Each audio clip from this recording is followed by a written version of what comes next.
नमस्कार दोस्तों। आज 19 सितंबर 2023 है और आज का जो न्यूज़पेपर है प्रिंट वाला वो आया नहीं है, इसलिए हम आज की जो महत्वपूर्ण खबरें हैं वो वेबसाइट से ही उठाने वाले हैं। पहला जो मुद्दा यहाँ पर हम चर्चा करेंगे वो है वुमेन्स रिजर्वेशन बिल 2023 से रिलेटेड। तो वुमेन्स रिजर्वेशन बिल आखिर है क्या, इसको हम यहाँ पर समझने की कोशिश करते हैं। कौन कौन से प्रावधान इसमें किए गए हैं। अभी हाल फिलहाल में नए संसद भवन में जो संसद की बैठक चल रही है तो उसमें ये मुद्दा बहुत ज़्यादा गरमाया हुआ है। कैसे करके महिलाओं को आरक्षण दिया जाएगा, जबकि हमें तो ऐसा लगता है ऑलरेडी से आरक्षण चल रहा है, तो वो कहाँ पर महिलाओं को आरक्षण देने की बात कर रहे हैं। तो महिलाओं के लिए जो रिजर्वेशन बिल लाया गया है इसके अंतर्गत 33% रिजर्व सीट कर दी जाएगी लोकसभा में, इसके साथ साथ में स्टेट असेंबली में महिलाओं के लिए। इसका मतलब ये है लोकसभा में यदि टोटल सीट 100 है, 100 में से 33 जो है महिलाओं के लिए आरक्षित कर दी जाएंगी। वहीं विधानसभा की बात करें, विधानसभा में 100 में से 33 सीट किसके लिए रहेंगी, महिलाओं के लिए रहेंगी। इस प्रकार से ये रिजर्वेशन लाया गया है। इस बिल के हिसाब से देखा जाए, ये जो 1/3 of total number of seat है ये रिजर्व किया जाएगा SC एंड ST के लिए, for women from those group. ऐसी महिलाएं जो कि SC एंड ST के लिए SC एंड ST में आती हैं उनको 1/3 रिजर्वेशन प्रोवाइड किया जाएगा। These reserve seat may be allotted by rotation to different constituencies in the state और union territories.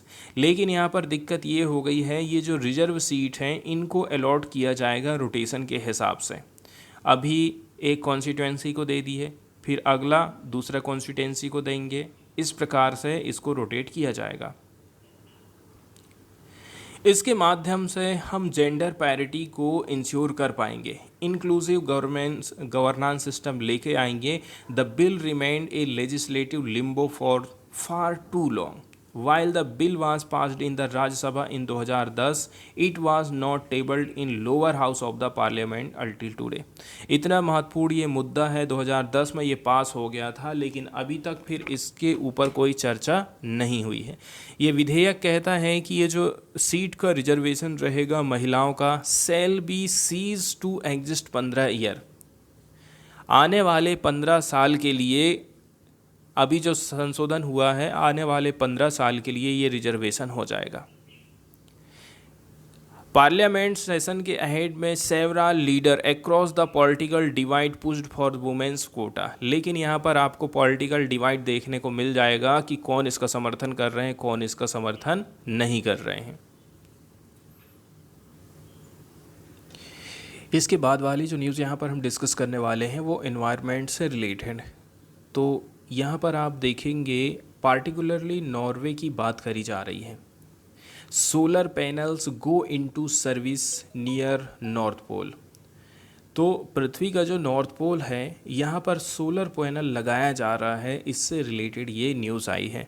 Norway's store नॉर्क, Norway का जो स्टोर नॉर्क है इसको कंसिडर किया जाता है कि हमने जो अदर इनिशिएटिव लिए थे उनमें हमने स्टोर नॉर्क प्रोजेक्ट को शामिल किए हैं। जैसे कि कुछ और भी प्रोजेक्ट हैं, वाइंड फार्म, ताकि हम जो है स्टेशंस का ग्रीन ट्रांजिशन कर पाएँ।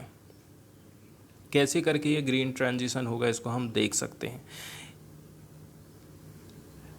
वाइंड स्वेप्ट आर्कियोलॉजी का यहाँ पर पिक्चर दिखाया गया है आपको। ये जो पिक्चर आप देख रहे हैं इसको हम स्पिट्सबर्गेन बोलते हैं। ये लोकेटेड है 1300 किलोमीटर, मतलब 800 mile from the north pole, and यहाँ तक आप जा सकते हैं केवल और केवल बोट और हेलीकॉप्टर के माध्यम से, वेदर परमिटिंग। और वो भी कैसे करके, वेदर परमिटिंग के माध्यम से। नॉर्वे ने इंस्टॉल किया है सोलर पैनल अपने स्वालबार्ड आर्कियोलॉजी में। एक ऐसा रीजन है जो कि ज़्यादातर आपको डार्कनेस में रहता है। स्वालबार्ड आर्कियोलॉजी की हम बात कर रहे हैं, तो नॉर्वे का एक ऐसा एरिया जहाँ तक आपको ज़्यादातर धूप नहीं दिखाई देती, डार्कनेस ही रहता है पूरे विंटर भर में।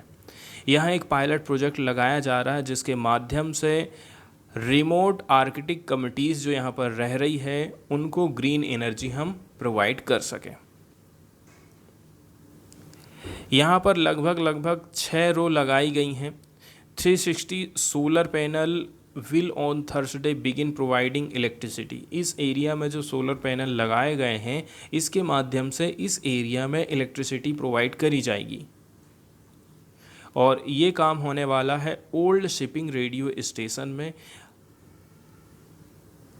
इस्फोर्ड radio now converted into base camp for tourist. आज के समय में जो इस्फोर्ड रेडियो है इसको कन्वर्ट कर दिया गया है बेस कैंप के रूप में टूरिस्ट लोगों के लिए।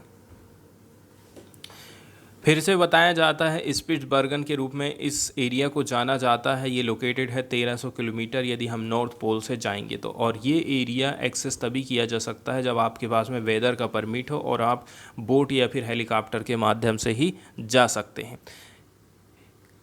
ऐसा है, हम लोगों को ये बिलीव है कि ये जो है वर्ल्ड का northern most ground mounted PV photovoltaic cell हमने लगाए हैं, ऐसा कहना है रिन्यूएबल एनर्जाइसिस टेक्निकल एडवाइज़र का। तो ये पहली बार हो रहा है। Anyone has done it at this scale.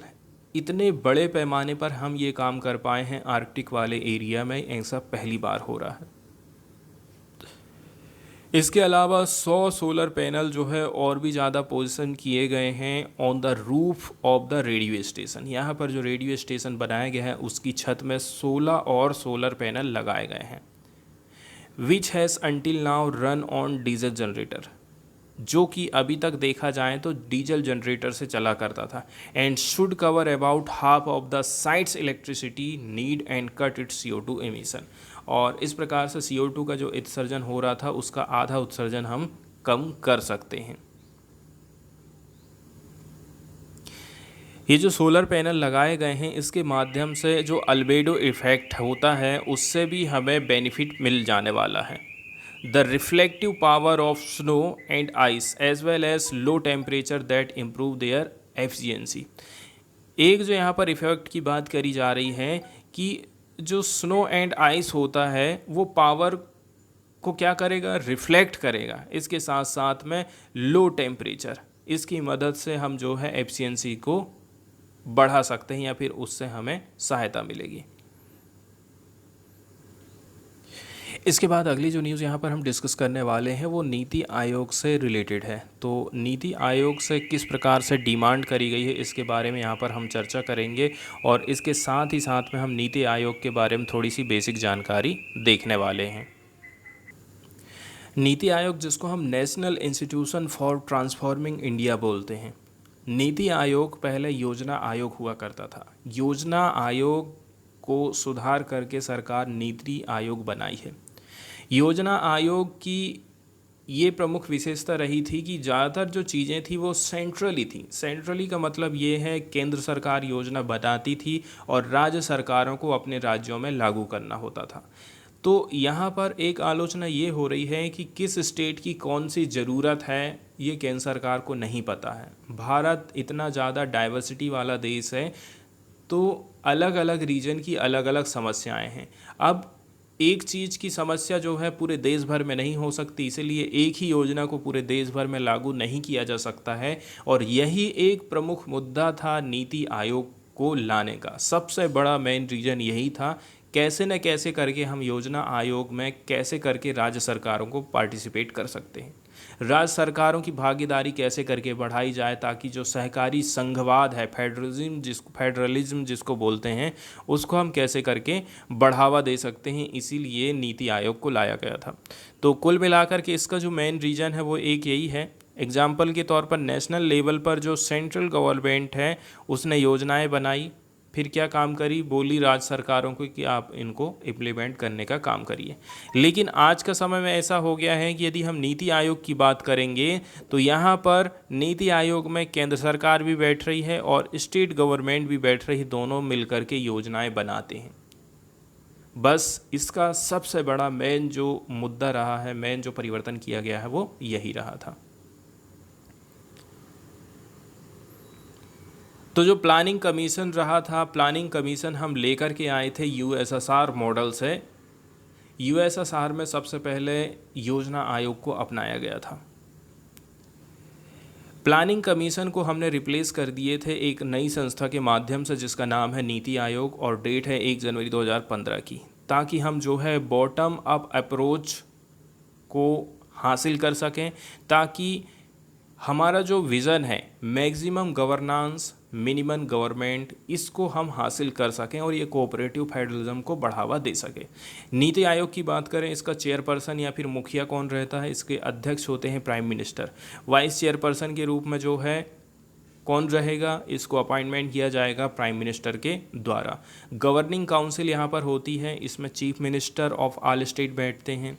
इसके अलावा राज्यपाल बैठते हैं, लेफ्टिनेंट गवर्नर बैठते हैं सभी यूनियन टेरिटरीज़ की। रीजनल काउंसिल यहाँ पर बनाई गई है ताकि स्पेसिफिक रीजनल इशू को हम एड्रेस कर सकें। इसमें कंप्रोमाइज़ कौन कौन शामिल रहते हैं? Chief minister and LG, chaired by the prime minister और हिज नॉमिनी। या तो अध्यक्षता खुद प्रधानमंत्री करेंगे और नहीं कर रहे हैं तो वो फिर नॉमिनी बना देते हैं। इसके अलावा एडहॉक मेंबरशिप की बात करी जाती है तो 2 member in ex officio capacity from leading research institution on rotational basis. यहाँ पर 2 मेंबर ऐसे रहते हैं जो कि रिसर्च इंस्टीट्यूशन से शामिल करे जाते हैं। एक्स ऑफिसियो मेंबरशिप भी रहती है। मैक्सिमम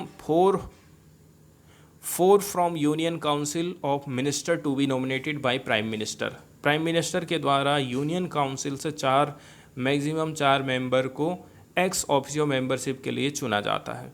चीफ एग्जीक्यूटिव ऑफिसर की बात करें, इसको अपॉइंटमेंट किया जाता है प्राइम मिनिस्टर के द्वारा एक फिक्स टेन्योर के लिए in the rank of secretary of government of India. Government of India का जो सेक्रेटरी लेवल का अधिकारी है उसको बनाया जाता है चीफ एग्जीक्यूटिव ऑफिसर। इसको भी कौन सिलेक्ट करेगा? केंद्र सरकार ही सिलेक्ट करेगी।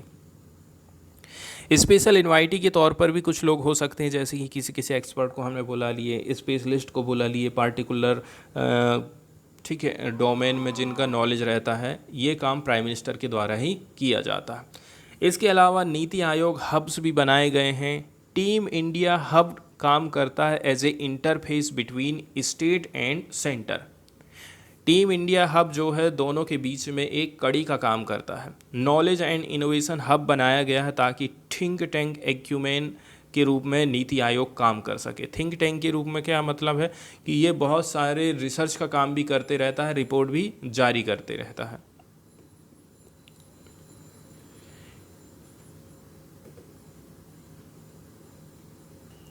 नीति आयोग को लेकर के कुछ कंसर्न भी हैं जिनको हम देख लेते हैं। देखिए, to prove its metal in policy formulation, the Niti Aayog need to prioritize from the long list of 13 objective with clear understanding of difference in policy planning and strategy।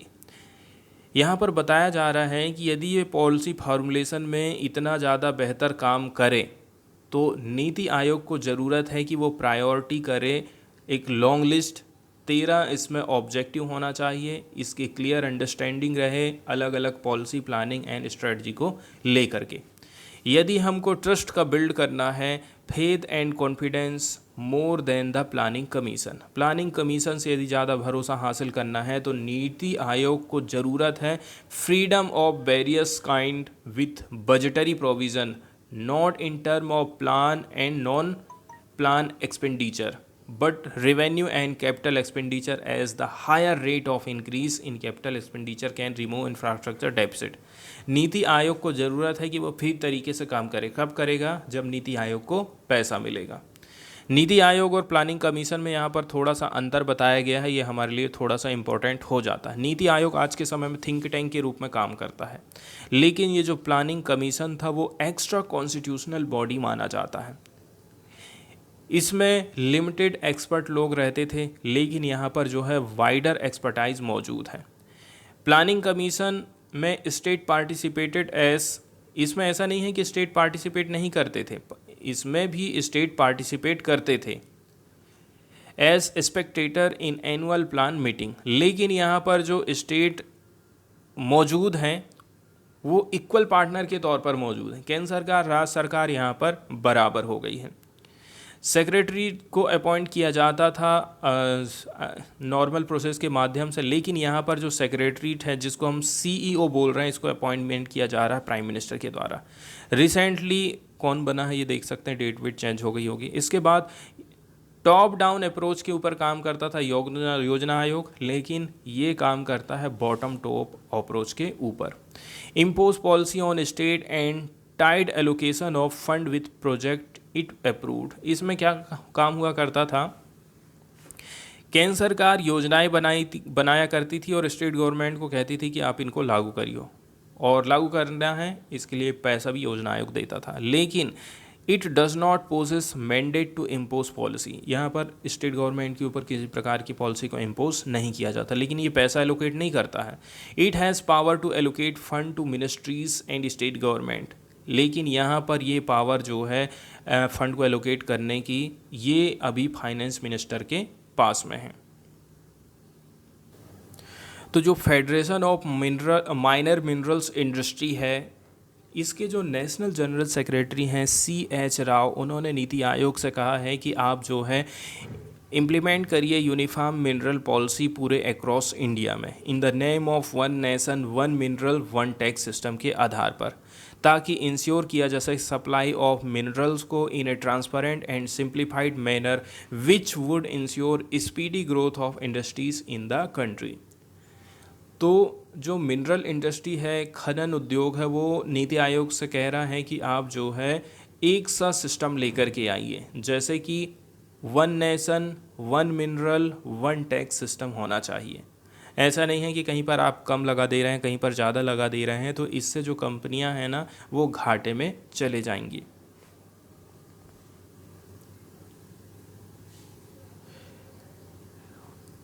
तो द हिंदू को इन्होंने बताया था कि that many experience persons were also hesitating to take mining lease and participate in auction with compliance procedure. सरकार की तरफ से जो कॉम्प्लिकेटेड प्रोसीजर अपनाई जाती है, इसके लिए बहुत सारे लोग ऐसे हैं जो कि माइनिंग लीज लेने के लिए तैयार नहीं होते हैं और ये पार्टिसिपेट नहीं कर पाते हैं ऑक्शन में। तो इसमें भी कुछ कुछ सुधार करने की ज़रूरत है। उनके हिसाब से देखा जाए, lease holder are burden with consideration tax. Lease जो होल्डर होते हैं, ठीक है, उनको कंसिडर किया जाता है tax, pandemic tax, premium tax, security deposit, production shortfall tax. इस प्रकार से टैक्स ही टैक्स है, वो व्यक्ति दब जाता है। The supply of mineral was affected very badly. इसके साथ साथ में जो मिनरल की सप्लाई है ना, वो बुरी तरह से प्रभावित होती है। With the extraction process was stalled at many areas such as Srikakulam and Vizianagaram other process. कई जगह ऐसा हुआ है कि मिनरल खुदाई का जो काम है वो रोक दिया जा गया है। इसके बाद विश्व स्वास्थ्य संगठन से रिलेटेड एक न्यूज़ हम देखने वाले, पार्टिकुलरली ये रिपोर्ट है। विश्व स्वास्थ्य संगठन की तरफ से एक रिपोर्ट रिलीज़ की है, फर्स्ट एवर रिपोर्ट मानी जा रही है यह global impact of high BP. High BP का पूरी देश दुनिया में क्या असर पड़ रहा है, इसके लिए WHO की तरफ से एक रिपोर्ट रिलीज़ करी गई है। States approximately 4 in every 5 not treated adequately. बताया जा रहा है कि सरकारों ने 5 में से हर 4 व्यक्ति को एडिक्वेट तरीके से ट्रीट नहीं किया है, ऐसा ये WHO की रिपोर्ट कहती है। तो लगभग हर 5 में से 4 people with hypertension are not adequately treated, but if countries can scale up coverage 76 million death could be averted by 2023 and 2050। यदि हम चाहते हैं कि जो हाइपरटेंशन है, बीपी है, इसको रोकें, यदि इसके लिए हम इंटरवेंशन करते हैं तो 2023 से 2050 के बीच में 76 मिलियन जो डेथ हैं उसको रोक सकते हैं, ऐसा कहना है वर्ल्ड हेल्थ ऑर्गेनाइजेशन का in its first ever report on the global impact of high blood pressure on Thursday. Hypertension हम किसको बोलेंगे? हाइपरटेंशन मोस्ट इम्पॉर्टेंट फैक्टर माना जाता है डेथ एंड डिसेबिलिटी का इंडिया में। इस पेपर के हिसाब से, मतलब लांसेट ने पेपर जारी किया था, regional health south east Asia, इसको पब्लिश किया था लास्ट ईयर में। इसमें ये कहा गया है कि देखिए, less than 1/4 of hypertension patient in India had their blood pressure under control during 2016 से 2020। मात्र 1/4 पेशेंट ऐसे थे, हाइपरटेंसिव वाले पेशेंट ऐसे थे वो कितने थे, एक चौथाई ही थे 2016 से लेकर के 2020 के बीच में जिनका जो ब्लड प्रेशर है वो अंडर कंट्रोल पे रहा था। Though this rate has improved compare to previous year, पुराने सालों से तुलना करें तो इस रेट में हमें थोड़ा सा इम्प्रूवमेंट देखने को मिलता है। इसमें यह भी कहा गया है कि 2019 से लेकर के 2020 तक national family health survey NFHS 5 ने रिपोर्ट किया था hypertension prevalence of 24% in man and 21% among women. वहीं यदि हम बात करें कि महिलाओं में कितना फैला, पुरुषों में कितना फैला 2019 से 2020 के बीच में, तो 24% था पुरुषों में और मैन में 24% था मैन में और 21% था वुमेन में। लेकिन ये जो चीज़ है उसमें हमें इंक्रीज़ देखने को मिला। 2015-16 के बीच में हम देखेंगे 19% और 17% हुआ करता था। India runs the India hypertension control initiative programme, India में चलाया जा रहा है एक प्रोग्राम जिसका नाम है इंडिया हाइपरटेंशन कंट्रोल प्रोग्राम, जिसके माध्यम से लार्ज स्केल हाइपरटेंशन इंटरवेंशन किया जाता है नेशनल हेल्थ मिशन के अंतर्गत and has been recognise for its positive work done with the country's existing primary health care system. तो ये हम प्राइमरी हेल्थ केयर सिस्टम के माध्यम से कर पाते हैं। WHO की रिपोर्ट कहती है कि हाइपरटेंशन अफेक्ट करता है हर 3 में से 1 एडल्ट को पूरी दुनिया भर में। ये एक कॉमन डेडली कंडीशन है जिसके चलते चलते आपको स्ट्रोक हो सकता है, हार्ट अटैक की बीमारी आ सकती है, आपका हार्ट फेल हो सकता है, किडनी डैमेज हो सकती है। इसके अलावा बहुत सारे हेल्थ की प्रॉब्लम आ सकते हैं। हाइपरटेंशन से कितने सारे लोग अभी भी जूझ रहे हैं, जिनका ब्लड प्रेशर कितना है 140/90 mmHg और हायर और टेकिंग मेडिकेशन फॉर हाइपरटेंशन। ये डबल हो गया 1990 एंड 2019 के दौरान में। ठीक है, तो 140 मिलियन लोग थे जो कि बढ़कर के 160 मिलियन हो गए हैं। पार्टिकुलरली हाइपरटेंशन का प्रेशर यहाँ पर बताया गया है और ये 1990 और 2019 के बीच में रहा था। उस समय में 600 मिलियन लोगों को ये बीमारी थी। आज के समय में 1.3 बिलियन लोग हैं जो कि इससे प्रभावित हैं। तो पूरी दुनिया में हम देखेंगे ये जो हाइपरटेंशन के रोगी रहते हैं ना, वो कंडीशन के बारे में ज़्यादा समझ नहीं पाते हैं।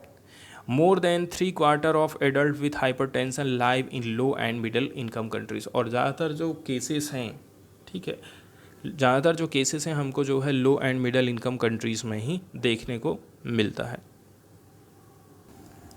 विश्व स्वास्थ्य संगठन का कहना है कि देखिए आप जो है हेल्दी डाइट लीजिए, तम्बाकू का यूज़ छोड़िए and being more active can help lower blood pressure. यदि आप हमेशा एक्टिव रहते हैं तो आपका जो ब्लड प्रेशर है वो बढ़िया मेंटेन रहेगा।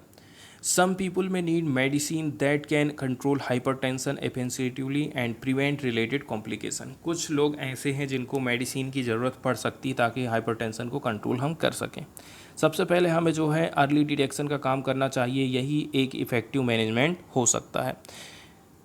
Early detection, prevention and effective management of hypertension, ये जो है मोस्ट इफ़ेक्टिव इंटरवेंशन माने जा रहे हैं हमारे हेल्थ केयर सिस्टम के and should be prioritise by the countries as a part of their national health benefit package. यदि भारत सरकार कोई प्रोग्राम चला रहा है तो सबसे पहले उसको प्रिवेंशन करना है, अर्ली डिटेक्शन करना है, इफ़ेक्टिव मैनेजमेंट करना है हाइपरटेंशन का, तब जा कर के वो इसमें आगे आ सकता है।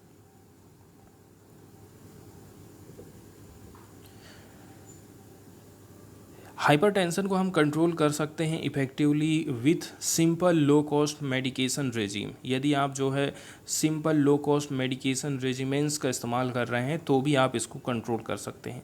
And yet only about 1 in 5 people with hypertension have controlled it.